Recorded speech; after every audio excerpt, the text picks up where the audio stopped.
Well, folks, it's draft season, and over the past 24 hours, we've heard a lot of buzz regarding the 76ers possibly trading down in the 2025 NBA draft. So we got a lot to get to here on today's show. Really quick, before we do, I encourage you to hit that sub button if you have not already. We're approaching the 2025 NBA draft, and you want to stay up to date on everything going on with the 76ers, and we will keep you updated right here on the channel. So if you are not already, be sure to hit that sub button and turn on your notifications so you never miss an upload. And let's just get right into it, because really over the past 24 hours or so, we've been hearing many different reports and a lot of different speculation regarding the Sixers trading down and teams calling Philadelphia to move up to number 3 overall. First, yesterday on Sunday, we had this report from Keith Pompey of the Philadelphia Inquirer from the local angle here, saying that there's multiple NBA teams conducting, quote, heavy research on the possibility of trading up with the Sixers to number 3 overall. This is what Keith had to say exactly. Teams are still pondering what the Sixers will do. Regardless of what Morey states publicly, some league executives believe trade-back talks could occur before the draft. One executive said a couple of teams behind the Sixers in the draft are doing heavy research on the possibility of moving up to number 3. And this isn't a surprise. Of course, with a team like the Sixers in the position they're in with more of a win-now roster, it makes sense that other teams would be looking at them from the outside as a potential trade back candidate. Now, if you've been watching the show really for the past month or so, you know where I stand. I do not want the Sixers to trade back. I want them to stick and pick at number 3. And there's a few reasons why I feel this way. One, I'm a very big Ace Bailey fan. I know it's very polarizing. People are very split on Ace Bailey as a prospect. Does he have the tools to succeed at the next level, or are his deficiencies really going to hold him back from playing smart basketball, from playing team basketball?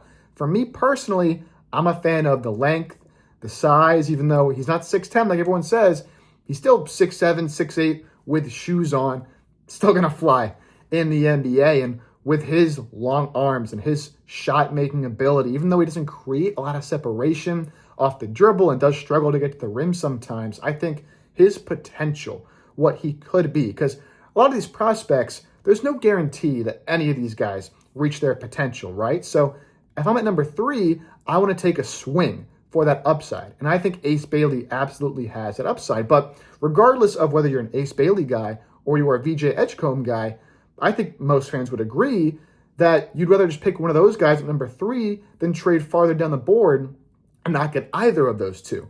Now, the argument could be, on the flip side, for people that want to trade down, that the East is definitely going to be weaker this year, right? We have seen with the Jason Tatum injury in Boston, looking to save some money and trade away some players like Kristaps Porzingis and Drew Holiday.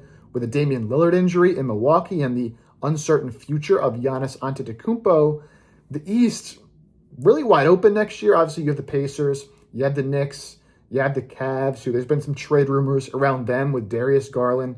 There's no true, bona fide, this team's going to win the East next year. So Philadelphia does have a shot entering next season to be right back in the thick of things in the NBA playoffs. And you could trade down to a team like the Nets or the Pelicans and still get a pick in the top 10 and also add a player that can help you right now.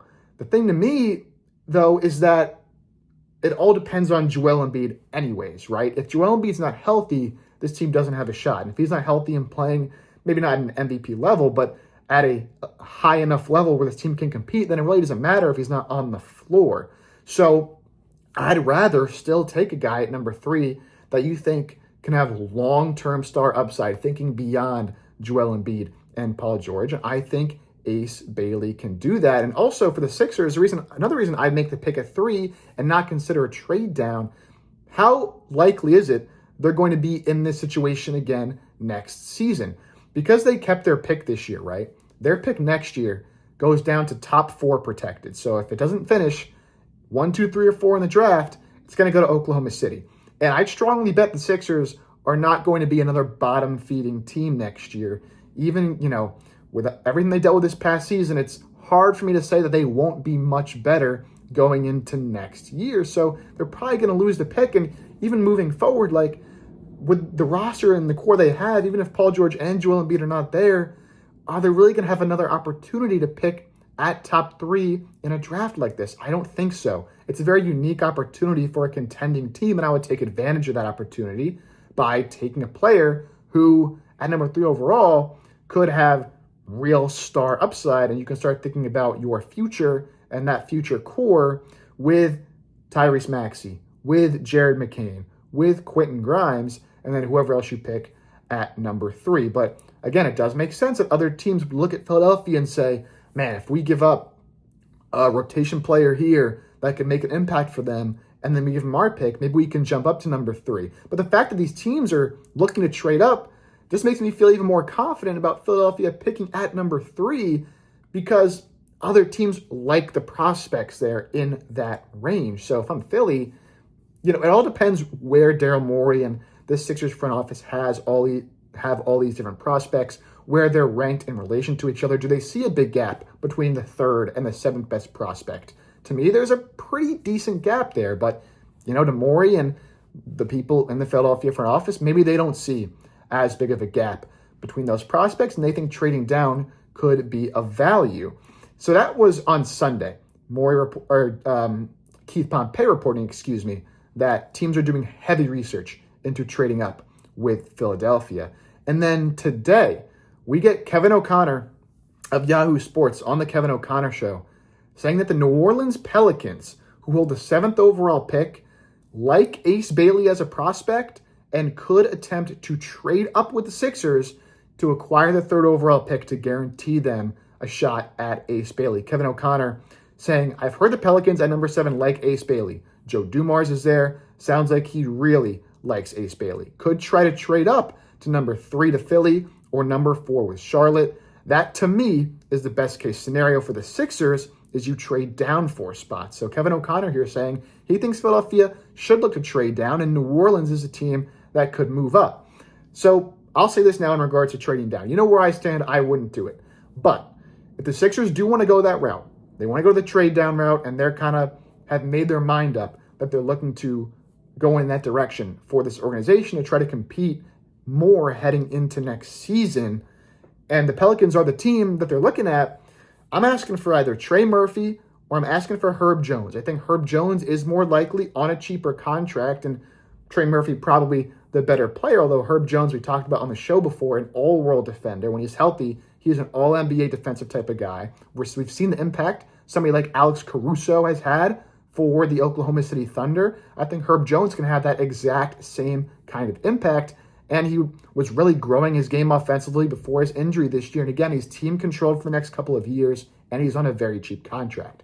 So if Philly could convince New Orleans to give up Herb Jones, who previous to now really has been an untouchable kind of player for the Pelicans, someone they have not been looking to trade away, but they've got some new ownership, some new front office people in there that might be more likely to shake things up around Zion and that core.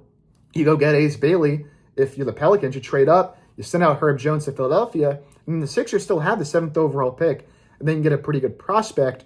I also think the Nets are a team to look out for, even though Kevin O'Connor here reporting the Pelicans. The Nets are, I believe, at number 8 as well. And, they're a team with Cam Johnson on the roster. Obviously, you could figure out a way to get Cam Johnson to Philadelphia, and then the Nets move up, Sixers move back, and then the Sixers obviously would be in a position to still draft a pretty good prospect. Let me just confirm here where the Nets are in the draft. I believe they're either number 6 or they're number 8. Yes, the Nets will be picking at number 8. I was correct on that. So that 7-8 range, you trade down, you get either Herb Jones from the Pelicans or Trey Murphy or Cam Johnson from the Brooklyn Nets. Then who are you looking at in that area as a potential draft prospect for the Sixers? Because obviously you're missing out on a guy like Ace Bailey. BJ Edgecombe is not going to slide there.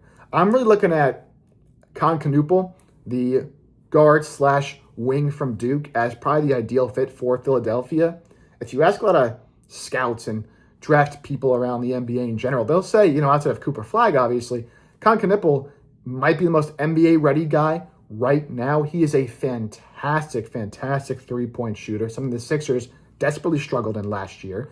But he's also underrated in other aspects of his game. Can really be a secondary playmaker who can run some pick and rolls. He can be a connective passer. He's going to play hard. He's going to play smart. And he just fits into a winning basketball culture. And if the Sixers are trading back and saying, hey, we're going to go for it next year with this weaker Eastern Conference, that makes a lot of sense to me to be the pick. Now, he has his questions long-term. What is his true upside? Can he hang on the defensive side of the ball? It's not my perfect prospect by any means. There's a reason he's not really going to probably be in consideration to go top 3 or top 5, although there's been some talk of him sneaking in the top 5. Con Knipple would be my pick. You also got to consider Kaman Malawach as well. Some of the Sixers have reportedly been linked to at least a little bit. If they do feel okay getting that win-now prospect or win-now player, I should say, in the trade back from either the Nets or the Pelicans, maybe they decide, hey, we got our win-now rotation player. Let's think a little more long-term with a center behind Joel Embiid. If things do go awry, we can get the super talented Kaman Malawach, who's just barely scratching the surface of who he is as a prospect, and some people are even comparing him to a young Joel Embiid. I wouldn't go that far. I think his game is much more unrefined even than Embiid was at the time, who was also pretty unrefined. But the defensive skill set is super tantalizing with what he can do guarding the rim. The rebounding numbers didn't look great, but he was asked to guard the perimeter a lot, which is something he's pretty decent at as well. So really as a defender, just a tremendous prospect, and offensively really just a lob threat at this point, but he's shown in the past a pretty decent looking jumper.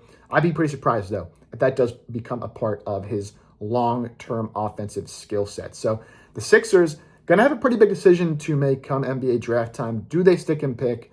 Do they trade away and trade down? No matter what, I expect them to stay in the top 10 of this draft. If they do trade away, I do not expect them to trade away the pick for someone like a Lauri Markkanen or a Kevin Durant or even a Giannis. I think they want to keep and stick and pick a prospect. They've said as much, and it's been reported that they want to add a young, talented player to this roster, and they can still do that by trading down, even though it's not the route I would go. So you guys let me know. What would you do? What do you want the Sixers to do? Trade down or stick and pick? Let me know in the comments section. And of course, if you are not, be sure to hit that sub button, and we'll see you tomorrow right here on 76ers Now.